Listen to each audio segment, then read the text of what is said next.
Israel ने शुक्रवार को ऑपरेशन राइजिंग लायन शुरू किया है। उसने शुक्रवार तड़के ईरान के तेहरान पर हमला कर दिया, जिसके बाद राजधानी शहर में जोरदार विस्फोट हुए हैं। इजराइल के प्रधानमंत्री बेंजामिन नेतन्याहू ने कहा कि ऑपरेशन के तहत ईरान के परमाणु और सैन्य स्थलों को निशाना बनाया गया है। इजराइल का ये हमला तेहरान के परमाणु कार्यक्रम को लेकर बढ़ते तनाव के बीच हुआ। अंतरराष्ट्रीय परमाणु ऊर्जा एजेंसी के बोर्ड ऑफ गवर्नर्स ने गुरुवार को ईरान की निंदा की, क्योंकि वह अपने निरीक्षकों के साथ काम नहीं कर रहा था। ईरान ने तुरंत घोषणा की कि वो देश में तीसरा संवर्धन स्थल स्थापित करेगा और कुछ सेंट्रीफ्यूज को और ज्यादा एडवांस सेंट्रीफ्यूज से बदल देगा। प्रधानमंत्री बेंजामिन नेतन्याहू ने यूट्यूब पर अपने संबोधन में कहा कि हमले तब तक जारी रहेंगे जब तक कि इस खतरे को खत्म नहीं कर दिया जाता। इजरायली सैन्य अधिकारियों ने कहा कि उन्होंने ईरानी परमाणु स्थलों को निशाना बनाया, हालांकि उन्होंने उनकी पहचान नहीं बताई। इजराइल के रक्षा मंत्री इजराइल कॉट्स ने कहा कि उनके देश ने यह हमला किया, हालांकि उन्होंने यह नहीं बताया कि हमला किस लक्ष्य पर किया गया है। कॉट्स ने अपने बयान में यह भी बताया कि इजराइल और ईरान दोनों ही देशों ने अपने हवाई क्षेत्र बंद कर दिए हैं।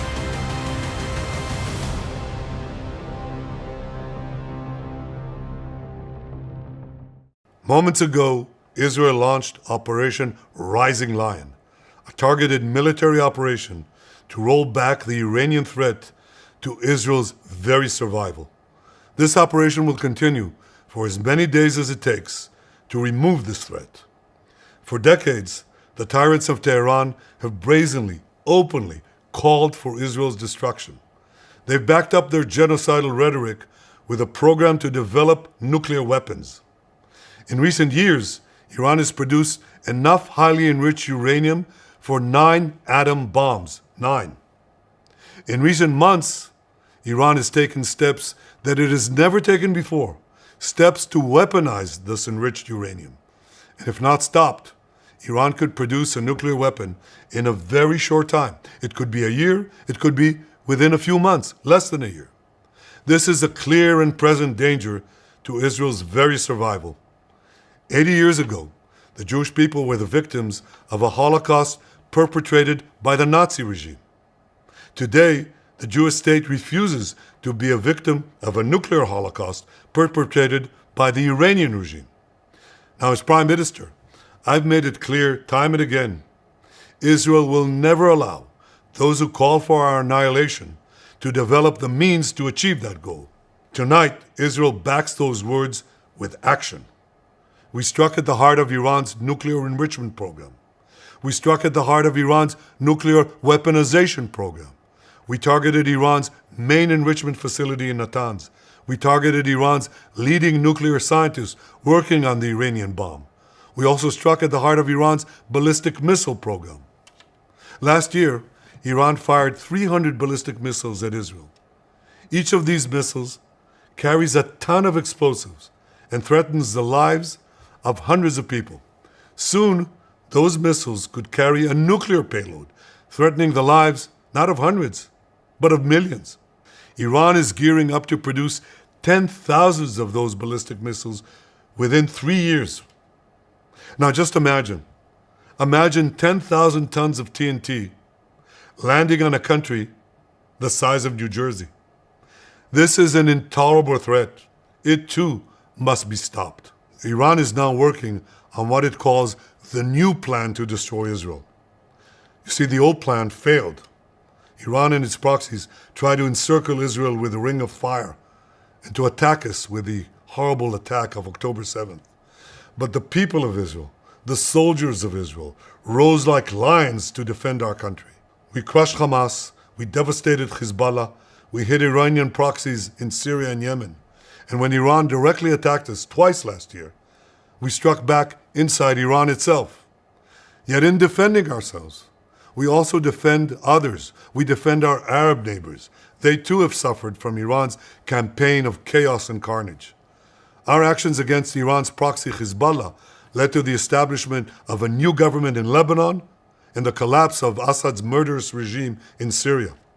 The peoples of those two countries now have a chance for a different future, a better future.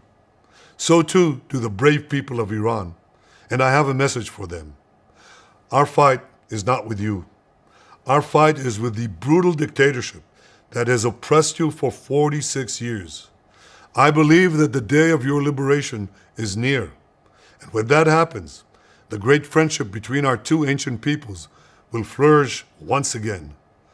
I want to assure the civilized world, we will not let the world's most dangerous regime get the world's most dangerous weapons.